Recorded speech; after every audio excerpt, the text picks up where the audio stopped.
നമസ്കാരം, മലയാളി വാർത്തയിലേക്ക് സ്വാഗതം. ഹോർമുസ് കടലിടുക്ക് കടന്ന് നന്ദാദേവി. പശ്ചിമേഷ്യൻ യുദ്ധത്തെ തുടർന്ന് ഇറാൻ ഉപരോധം ഏർപ്പെടുത്തിയ ഹോർമുസ് കടലിടുക്ക് കടന്നിരിക്കുകയാണ് ഇന്ത്യയുടെ നന്ദാദേവി. ഇന്ത്യൻ LPG കപ്പൽ ആണ് നന്ദാദേവി. സുരക്ഷിതമായി ഗുജറാത്തിലെത്തിയിരിക്കുകയാണ്. ഏകദേശം 46,000 metric ton liquefied petroleum gas വഹിച്ചുകൊണ്ടുള്ള ഈ കപ്പൽ ഇന്ന് പുലർച്ചെയോടെ തീരമണഞ്ഞു. കഴിഞ്ഞ ദിവസം മറ്റൊരു ഗ്യാസ് വാഹിനിയായ ശിവാലിക് ഇന്ത്യയിലെത്തിയിരുന്നു. എന്നാൽ ഇന്ത്യയെ സംബന്ധിച്ച് വളരെ ആശ്വാസകരം. ഷിപ്പിംഗ് കോർപ്പറേഷൻ ഓഫ് ഇന്ത്യയുടെയും കേന്ദ്ര തുറമുഖ ഷിപ്പിംഗ് മന്ത്രാലയത്തിൻ്റെയും പ്രത്യേക ഇടപെടൽ. ആ ഇടപെടലിലൂടെയാണ് ഈ ദൗത്യം ഈ യുദ്ധത്തിനിടയിൽ വിജയകരമാക്കാൻ സാധിച്ചത്. ഇന്ത്യയുടെ നയതന്ത്ര വിജയമെന്ന് തന്നെ ഇതിനെ പറയേണ്ടിയിരിക്കുന്നു. അതീവ അപകട സാധ്യത നിലനിൽക്കുന്ന ഹോർമുസ് കടലിടുക്ക് കടക്കാൻ ഇന്ത്യൻ ഇറാനിയൻ നാവികസേനകൾ കപ്പലുകൾക്ക് ആവശ്യമായ സുരക്ഷയും സഹായവും നൽകിയിരുന്നു. ലോകത്തെ പ്രധാന സമുദ്രപാതയായ ഹോർമുസ് കടലിടുക്ക് ഇറാൻ ഉപരോധിച്ചിരുന്നു. ഇതേ തുടർന്ന് കപ്പൽ ഗതാഗതം തടസ്സപ്പെട്ട സാഹചര്യത്തിലായിരുന്നു ഇന്ത്യ നയതന്ത്ര നീക്കത്തിലൂടെ ഈ വിജയം നേടിയെടുത്തത്. യുദ്ധം തുടങ്ങിയതോടെ ആഗോളതലത്തിൽ ഇന്ധനവില 40 മുതൽ 50% വരെയാണ് വർദ്ധിച്ചത്. നമുക്കറിയാം, ഇന്ത്യയെ സംബന്ധിച്ച് LPG ക്ഷാമം ഉണ്ടാകുമോ എന്ന ഒരു ആശങ്ക വളരെ വലിയ രീതിയിൽ വ്യാപിക്കുകയും ചെയ്തു. ആ സാഹചര്യത്തിലാണ് ഇപ്പോൾ LPG രാജ്യത്തേക്ക് എത്തിയിരിക്കുന്നതെന്നതും ഏറെ ആശ്വാസകരം. ഇത്തരമൊരു പ്രതിസന്ധി ഘട്ടത്തിൽ സുരക്ഷിതമായി പാചകവാതകം എത്തിക്കാൻ സാധിച്ചത് ഇന്ത്യയുടെ വലിയ നയതന്ത്ര വിജയം തന്നെയാണ്. LPG ക്ഷാമം നേരിടുന്ന ഇന്ത്യക്ക് ഒരു വലിയ ആശ്വാസമാണ് ഏകദേശം ഇത്തരത്തിൽ ഈ 46,000 മെട്രിക് ടൺ ദ്രവീകൃത പെട്രോളിയം വാതകവുമായി നമ്മുടെ മറ്റൊരു ടാങ്കറായ നന്ദാദേവി എത്തിയത്. ഗുജറാത്തിലെ വാഡിനാർ തുറമുഖത്താണ് ഇത് എത്തിയത്. നേരത്തെ സംഘർഷബാധിതമായ ഹോർമുസ് കടലിടുക്ക് കടന്ന ആദ്യത്തെ LPG ടാങ്കറായ ശിവാലിക് ഗുജറാത്തിലെ മുന്ദ്ര തുറമുഖത്തായിരുന്നു എത്തിയത്. LPG വഹിക്കുന്ന 2 ഇന്ത്യൻ കപ്പലുകൾക്ക് ഇറാനിയൻ അധികൃതർ ഹോർമുസ് കടലിടുക്ക് വഴി ഗതാഗതം അനുവദിക്കുകയായിരുന്നു. നമുക്കറിയാം, നേരത്തെ ഹോർമുസ് കടലിടുക്ക് വഴി പോയ ചില കപ്പലുകൾക്ക് നേരെ ആക്രമണം ഉണ്ടായി, നിരവധി പേർ മരിക്കുന്ന സാഹചര്യമുണ്ടായി. പക്ഷെ നമ്മുടെ കപ്പലുകളെ ആക്രമികൾ തൊട്ടിട്ടില്ല എന്നതും ഏറ്റവും ശ്രദ്ധേയം. അങ്ങനെ ശിവാലിക്കും നന്ദാദേവിയും ഇന്ത്യയുടെ നയതന്ത്ര ജയത്തിന്റെ ഒരു പ്രതീകങ്ങളായി മാറിയിരിക്കുകയാണ്. പ്രതിസന്ധി ഘട്ടത്തിൽ ഇന്ത്യയെ സഹായിക്കാൻ ഇത് വളരെയധികം ഉപകാരപ്രദമായി എന്നതും ഏറെ ശ്രദ്ധേയമാണ്. ഇന്ത്യൻ തുറമുഖ ഷിപ്പിംഗ്, ജലപാത മന്ത്രാലയം, ഷിപ്പിംഗ് കോർപ്പറേഷൻ ഓഫ് ഇന്ത്യ എന്നിവയാണ് ഈ ഒരു സംരംഭത്തിനായി മുൻകൈ എടുത്തത്.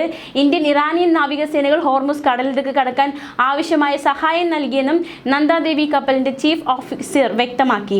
മാത്രമല്ല, പശ്ചിമേഷ്യയിലെ സംഘർഷം മൂലമുള്ള ആഗോള പ്രതിസന്ധി ഘട്ടത്തിലാണ് ഇത്തരത്തിൽ വലിയൊരു നേട്ടം. അല്ലെങ്കിൽ അതിനിടയിൽ ഹോർമുസ് കടലിടുക്ക് അടയ്ക്കുന്നു, അതുമായി ബന്ധപ്പെട്ട് പല പ്രശ്നങ്ങൾ മറ്റു രാജ്യങ്ങൾ നേരിടുന്നു. അതിനിടയിലാണ് ഇന്ത്യ അവരുടെ നയതന്ത്രത്തിലൂടെ ഈ ഒരു കപ്പലുകളിലൂടെ LPG രാജ്യത്തേക്ക് എത്തിച്ചിരിക്കുന്നത്. ഹോർമുസ് കടലിടുക്ക് മുറിച്ചു കടക്കുന്നതിനുള്ള ഈ പ്രവർത്തനത്തിൽ പങ്കെടുത്ത എല്ലാവർക്കും നന്ദി പറയുന്നുവെന്നും ഇന്ത്യൻ നാവികസേനയുടെയും ഇറാനിയൻ നാവികസേനയുടെയും സഹായത്തോടെ ഇന്ത്യൻ മന്ത്രാലയം, ഷിപ്പിംഗ് കോർപ്പറേഷൻ ഓഫ് ഇന്ത്യയാണ് സംരംഭം ഏറ്റെടുത്തത്. ഗുജറാത്തിലെ കാണ്ടലയിലേക്കാണ് ഇത് എത്തിയത്. എന്തായാലും LPG വിതരണം ചെയ്യും. ലോകമെമ്പാടുമുള്ള LPG പ്രതിസന്ധി പരിഹരിക്കാൻ ഇത് സഹായിക്കും. ഭാവിയിൽ ഞങ്ങൾ LPG വിതരണം തുടരുമെന്നും അധികൃതർ വ്യക്തമാക്കുകയുണ്ടായി. നേരത്തെ തിങ്കളാഴ്ചയാണ് ഏകദേശം 40,000 മെട്രിക് ടൺ ദ്രവീകൃത പെട്രോളിയം വാതകവുമായി ശിവാലിക് എത്തിയത്. ഇതിൽ 20,000 മെട്രിക് ടൺ മുന്ദ്രയിൽ ഇറക്കി, ബാക്കി 26,000 മെട്രിക് ടൺ മംഗലാപുരത്തേക്ക് മാറ്റിയിരുന്നു. UAE നിന്ന് ഏകദേശം 81,000 ടൺ മുർബൻ അസംസ്കൃത എണ്ണയുമായി പുറപ്പെട്ട ഇന്ത്യൻ പതാകയുള്ള ജാക്ക് ലാറ്റ്കി എന്ന കപ്പൽ സുരക്ഷിതമായി ഇന്ത്യയിലേക്കുള്ള യാത്രയിലാണ്. പേർഷ്യൻ ഗൾഫ് മേഖലയിലെ എല്ലാ ഇന്ത്യൻ നാവികരും സുരക്ഷിതരാണെന്നും കഴിഞ്ഞ 24 മണിക്കൂറിനുള്ളിൽ ഒരു സംഭവം റിപ്പോർട്ട് ചെയ്തിട്ടില്ല എന്നും ഉദ്യോഗസ്ഥർ വ്യക്തമാക്കുന്നു.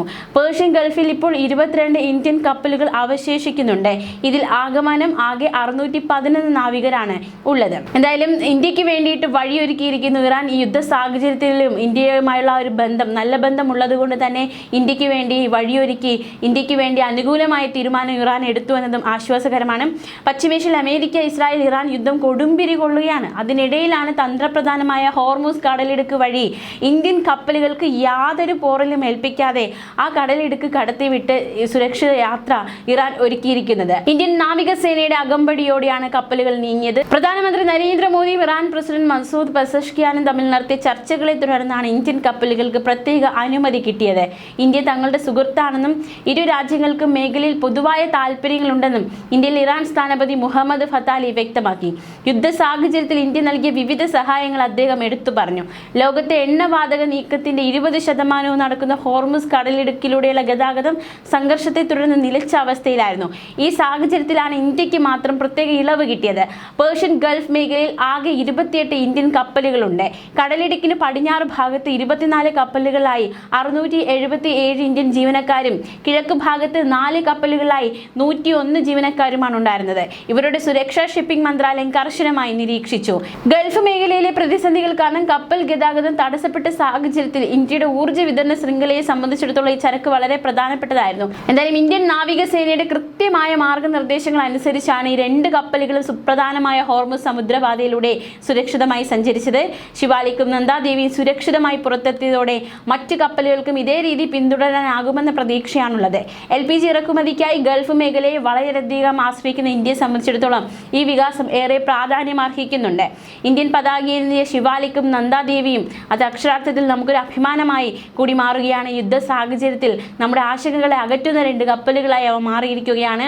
ഇന്ത്യയിലേക്കുള്ള ഏതാനും ക്രൂഡ് ഓയിൽ ടാങ്കറുകൾ ഹോർമുസ് കടലിലേക്ക് കടന്നതിന് പിന്നാലെ ഇന്ത്യൻ പതാക വഹിച്ച ലിക്വിഫൈഡ് പെട്രോളിയം ഗ്യാസ് ടാങ്കറും നിർണായക ജലപാത പിന്നിടുകയുണ്ടായി. USS ട്രിപ്പോളി എന്ന യുദ്ധക്കപ്പലിലായിരുന്നു യാത്ര. പ്രതിസന്ധി ഉണ്ടായാൽ ഉടനടി പ്രതികരിക്കാനോ ഇറാന്റെ ഏതെങ്കിലും പ്രദേശം പിടിച്ചെടുക്കാനോ ഈ സൈനികരെ വിന്യസിക്കാനുള്ള സാധ്യതയുണ്ട്.